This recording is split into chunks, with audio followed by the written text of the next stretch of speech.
کہ میرے لیے وہ انٹینجبل گین جو ہے وہ ٹینجبل گین سے زیادہ امپورٹنٹ ہو. Some critics argue, جو میں آپ سے ابھی بات کر رہا تھا, that the new public management concept of treating people as customers rather than citizens is an inappropriate borrowing from the private sector model because businesses see customers are a mean to an end. وہی profit والی بات وہ آپ کے ساتھ میں discuss کر چکا ہوں. In new public management, people are viewed as economic units, not democratic participants. یہ بھی ان کا خیال تھا. دو, ہم جس طرح سوچتے ہیں بعض کا ہماری سوچ آٹومیٹکلی ہمارا مائنڈ سیٹ بنا دیتی ہے. ہماری پرسیپشن, جب ہم کسی بھی چیز کو پڑھتے ہیں, میں اس کو ڈفرینٹ طریقے سے پرسیو کرتا ہوں, آپ ڈفرینٹ طریقے سے پرسیو کرتے ہیں. وہ جو پرسیپشن ہے, وہ جو کانسیپٹ ہوتا ہے اس کو ڈفرینٹ بنا دیتی ہے. اس طرح یہ جو کسٹمر اور کلائنٹ والا کانسیپٹ ہے, اس کو جب ہم ڈفرینٹ پرسپیکٹو میں دیکھیں گے تو ظاہر ہے وہ ڈفرینٹ ہوگا. اگر ہم اس کو گین کے پرسپیکٹو میں دیکھیں گے, that will become different. Nevertheless, the model is still widely accepted at all levels of government and in many countries including Canada, Australia, UK, America. ان میں تو کافی کام ہو رہا ہے. Hopefully, آہستہ آہستہ ہمارے یہاں پر بھی کام شروع ہو جائے گا. We will become the stakeholders in the government. اور جب ہم اسٹیک ہولڈرز بن جائیں گے تو ہماری سفارشات پر بھی عمل کیا جائے گا, ہمیں بھی اس پروسیس کا حصہ بنایا جائے گا, ہمیں بھی اونرشپ دی جائے گی تاکہ ہم مل جل کے کامن گڈ کے کام کر سکیں. اب آ جاتے ہیں ہم 1990 سے آنورڈز 2000 تک. Another new public service model is what has been called new public governance, an approach which includes the centralization of power, an increased number, role and influence of partisan political staff. ظاہر ہے جھکا ہوتا ہے نا, ان کا جھکاؤ ہوتا ہے اس طرف جو ایک پولیٹیکل پارٹی کی طرف ہوتا ہے, یا کسی نہ کسی طرف تو ان کا جھکاؤ ہوگا. Personal politicization of appointments to the senior public service and the assumption that the public service is partisan for the government of the day. ہم ہمیشہ assume کر لیتے ہیں. assume کیوں کر لیتے ہیں؟ وجہ اس کی یہ ہے کہ politicians اپنا پریشر اس طرح ویلڈ کرتے ہیں ان کے اوپر کہ الٹیمیٹلی ہم یہ سمجھنا شروع ہو جاتے ہیں کہ بیوروکریسی ان کے انڈر ہے اور that is partisan to the government. آپ خود سوچئے کہ ایک بیوروکریٹ کب چاہے گا کہ وہ ایک لکریٹو پوسٹ جو ہے اس کو چھوڑ کے وہ کسی عام سی جگہ پر جا لگے.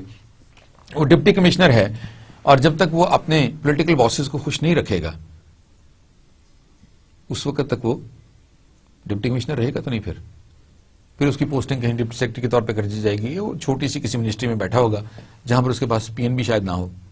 تو اس کو اوائڈ کرنے کے لیے ظاہر ہے اب ایلائز بننا شروع ہو جاتے ہیں. تو کسی نہ کسی حوالے سے یہ پارٹیسن شپ جو ہے یہ جاری رہتی ہے. In the late 1980s, yet another generation of public administration theories began to displace the last. The new theory, which came to be called New Public Management, was proposed by David Osborne and Ted Gabler. ہم اس کے بارے میں already discuss کر چکے ہیں in their book Reinventing Government.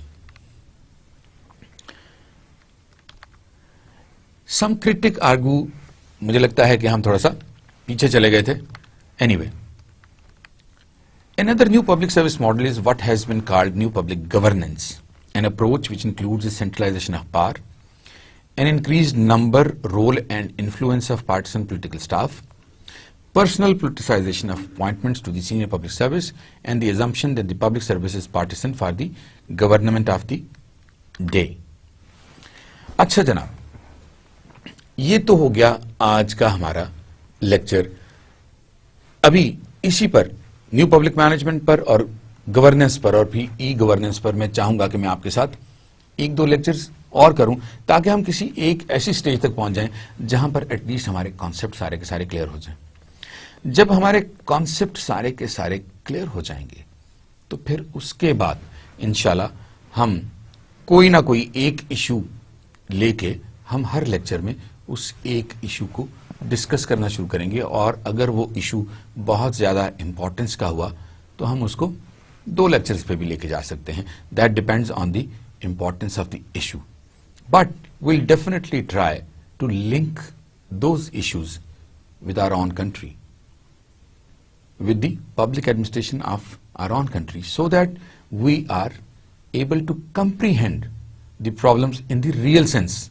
What is happening in the real life in Pakistan and how we can change these things. ہم اس کے بارے میں بھی کوشش کریں گے کہ کوئی نہ کوئی ریکمنڈیشن دے سکیں اگر ہم اس قابل ہوئے تو، ورنہ ایٹ لیسٹ ہم اس کو اسٹڈی تو کریں گے نا. ہماری پرابلمس تو یہ ہیں اور یہ پرابلمس ہماری چلتی رہیں گی، اس لیے ان کو تو کسی نہ کسی طریقے سے ہمیں کیٹر کرنا ہوگا.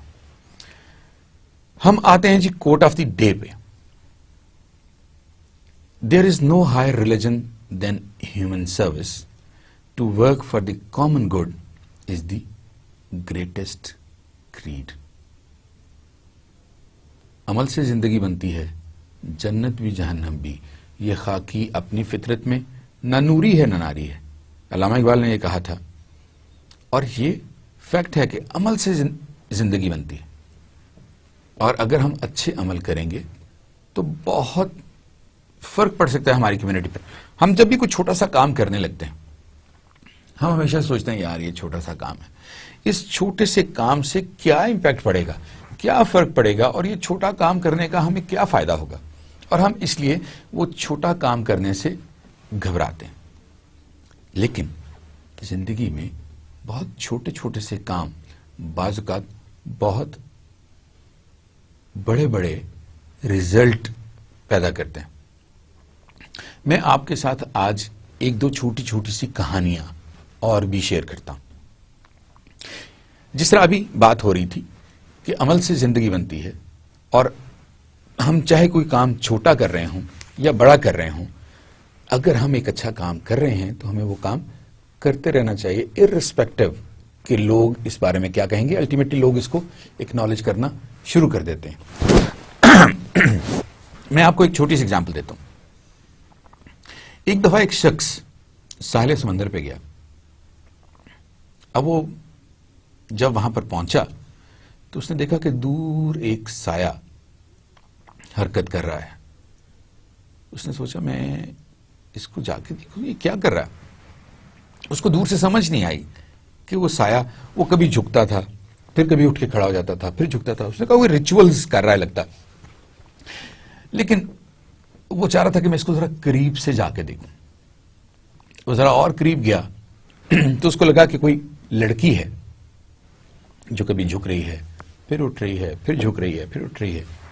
تو اس کے اور قریب چلا گیا. جب اس کے اور قریب گیا اور جا کے اس نے دیکھا تو اس کو پتا چلا کہ اس کے ہاتھ میں ایک بکٹ ہے، ایک ٹوکری سی ہے جو وہ زمین کے اندر اس طرح کرتی ہے، ریت میں اس طرح کرتی ہے، اٹھاتی ہے، پانی میں چلی جاتی ہے، پانی میں جا کے پھینک دیتی ہے. تو یہ اس کے قریب چلا گیا. اس نے جا کے اس سے پوچھا بیٹا یہ آپ کیا کر رہے ہیں؟ تو اس نے کہا کہ انکل میں یہ بہت ساری سٹار فش جو ہیں یہ ساحل سمندر پہ آ گئی ہیں پانی کے ساتھ، اور اب یہ ساحل سمندر پر ہیں، اور اگر ان پر دھوپ پڑتی رہی تو یہ تھوڑی دیر میں ہی مر جائیں گی. تو میں ان کو واپس سمندر میں پھینک رہی ہوں تاکہ ان کی زندگی بچ جائے. تو وہ صاحب ہنسنے لگے. انہوں نے اسے کہا بیٹا یہ دیکھو کتنا میلوں لمبا یہ ساحل ہے، اور اس پر کروڑوں کے حساب سے سٹار فش آتی ہیں. تم کیا فرق ڈالنے کی کوشش کر رہی ہو، اور اس سے کیا فرق پڑے گا؟ وہ بچی جھکی، اس نے ایک سٹار فش کو اٹھایا، پانی میں گئی، سٹار فش کو پانی میں چھوڑ دیا اور کہا at least I made a difference to this starfish. وہ سٹار فش بچ گئی نا. اب ایک چھوٹا سا کام ہے، لیکن اب دیکھیے اس کے لیے کتنا بڑا کام تھا. اس کے لیے یہ لائف اور ڈیتھ کا سوال تھا اس ایک چھوٹی سی سٹار فش کے لیے. اور جب ہم ایک چھوٹا سا کام یہ سمجھ کے کر لیں کہ ہو سکتا ہے یہ چھوٹا سا کام کسی کی زندگی اور موت کا کام ہو، تو ہمیں وہ کام ضرور کر لینا چاہیے. اور اگر اس میں کسی کی زندگی بچتی ہو، کوئی کام ہوتا ہو، تو ہمیں وہ چھوٹا سا کام ضرور کرنا چاہیے. یہ چھوٹے چھوٹے سے کام ہیں, یہ ہمارے مائنڈ سیٹس ہیں. جب ہم یہ چھوٹے سے کام کرتے رہتے ہیں تو اللہ تعالیٰ ہمیں خود بھی ایک تو سیٹسفیکشن, انر سیٹسفیکشن ہے, اللہ تعالیٰ بھی ہمیں نوازتا ہے. کہتے ہیں good things always come back to us, اور یہ فیکٹ ہے کہ جو بھی اچھے کام ہم کرتے ہیں وہ ہم تک واپس ضرور آتے ہیں. اسی طرح ایک چھوٹی سی کہانی اور ہے, آج چونکہ بات اس سلسلے میں ہو رہی ہے, اچھے کاموں کے بارے میں ہو رہی ہے, گورننس کے بارے میں ہو رہی ہے. آپ نے کبھی مینٹور کا نام سنا ہوگا. مینٹور کیا ہوتے ہیں؟ مینٹور کو اردو میں اگر کیا جائے تو اتالیق, اگر آپ کے ذہن میں نام ہو. پرانے زمانوں میں جو بادشاہ ہوتے تھے وہ اپنے بچوں کو تعلیم دلوانے کے لیے, اپنے بیٹوں کو تعلیم دلوانے کے لیے اتالیق مقرر کرتے تھے. وہ اتالیق ان کی نہ صرف تعلیم کا خیال کرتے تھے بلکہ باقی دنیاوی اور دینوی جو جتنے بھی کام ہوتے تھے ان کا بھی خیال کرتے تھے. وہ ان کی صرف تعلیم ہی نہیں کرتے تھے, وہ ان کی ساتھ تربیت بھی کرتے تھے. تو ایک دفعہ اسی طرح ایک اتالیق ایک شہزادے کو ساتھ لے کر کسی بات پر بات ہو رہی تھی. بات کرتے کرتے وہ جنگل میں چلے گئے. جب وہ جنگل میں گئے تو وہ شہزادہ جو تھا اس کو دو بہت ہی پھٹے پرانے سے جوتے ایک جگہ پڑے نظر آئے اور اس کو ایک شرارت سوجی. جب اس کو شرارت سوجی تو اس نے فوراً اپنے اتالیق سے کہا کہ مجھے ایک بڑی زبردست شرارت سوجی ہے, کیوں نہ ہم یہ دونوں جوتے یہاں سے چھپا دیں. جب ہم یہ دونوں جوتے چھپا دیں گے اور جس بندے کے یہ دونوں جوتے ہیں جب وہ یہاں پر آئے گا اور وہ ان جوتوں کو یہاں پر نہیں دیکھے گا تو کتنا سٹ پٹائے گا, کتنا پریشان ہوگا. ظاہر ہے غریب آدمی ہے جو اتنے پرانے جوتے ہیں, اور وہ بھی اگر گم ہو گئے تو اس کی تو سٹی گم ہو جائے گی. اتالیق نے اس کو کہا, شہزادے یہ ٹھیک ہے کہ ہم یہ شرارت کر سکتے ہیں اور اس شرارت کا انجام بھی دیکھ سکتے ہیں. وہ بندہ آئے گا, ظاہر ہے روئے پیٹے گا اور اس کے بعد آنسو بہاتا ہوا گھر چلا جائے گا, لیکن تم امیر آدمی ہو, تم بہت ساری چیزیں افورڈ کر سکتے ہو, اور مجھے پتا ہے کہ تم 2 اشرفیاں بھی افورڈ کر سکتے ہو. تم آج اس شرارت کو ایک دوسرے طریقے سے کر کے دیکھو. اس کے جوتوں میں یہ 2 اشرفیاں رکھ دو, ایک ایک اشرفی دونوں جوتوں میں رکھ دو, اور پھر اس کے بعد دیکھتے ہیں کہ اس کا انجام کیا ہوتا ہے.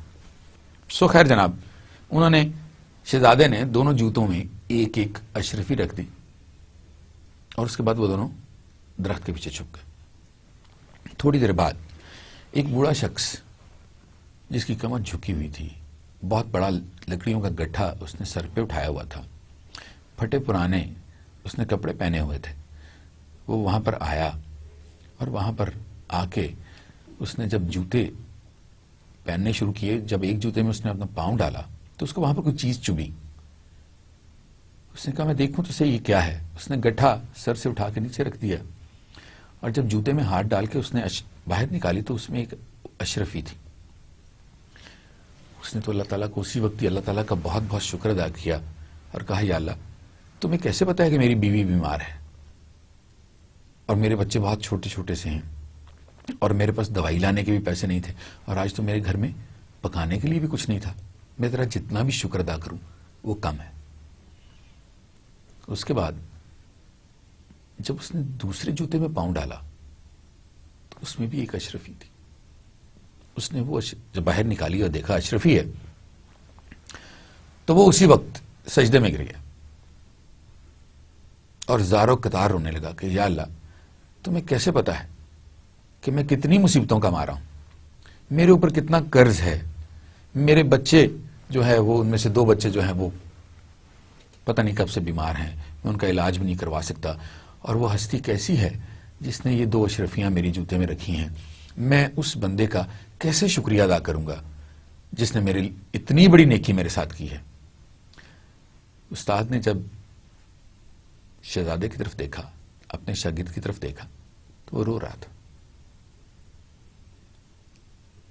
اور اس نے اپنے استاد سے کہا کہ آج آپ نے مجھے ایک بہت اچھا سبق سکھایا ہے کہ اگر کسی کے ساتھ شرارت کرنی ہے تو وہ ایک پازیٹو شرارت ہونی چاہیے، مثبت شرارت ہونی چاہیے، منفی شرارت نہیں ہونی چاہیے.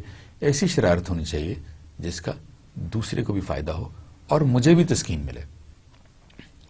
تو فوکس، آج کا لیکچر ختم کرتے ہیں اس امید کے ساتھ کہ آپ لوگ چھوٹے چھوٹے کام کرتے رہیں گے، آپ یہ ڈفرنس کریٹ کرتے رہیں گے، آپ اپنے لیے ویلیو کریٹ کرتے رہیں گے، اپنی فیملی کے لیے ویلیو کریٹ کرتے رہیں گے، اپنے معاشرے کے لیے ویلیو کریٹ کرتے رہیں گے، اپنے ملک کے لیے ویلیو کریٹ کرتے رہیں گے. ہمارے آج کل کے دور میں اس چیز کی اشد ضرورت ہے. اس کی وجہ یہ ہے کہ ہم بہت ساری ٹرموائل میں سے گزر رہے ہیں. ہمارا ملک اس وقت کافی مصیبتوں میں مبتلا ہے اور ہمیں آپ جیسے لوگ چاہیے جو کہ والنٹیئر کر سکیں اچھے کاموں کے لیے، جو کہ اچھے کاموں کے بارے میں سوچیں، پھر اس کے بعد اچھے کاموں کو کرنے کا بیڑا اٹھائیں اور پھر اس کے بعد لوگوں کے ساتھ مل کے وہ کام کر گزریں، تاکہ اس ملک کی حالت جیسی آج ہے ویسی آج سے 10 سال بعد نہ ہو. Thank you very much for being with me for such a long time. انشاءاللہ آپ کے ساتھ اگلے لیکچر میں ملاقات ہوگی. اس وقت تک کے لیے خدا حافظ.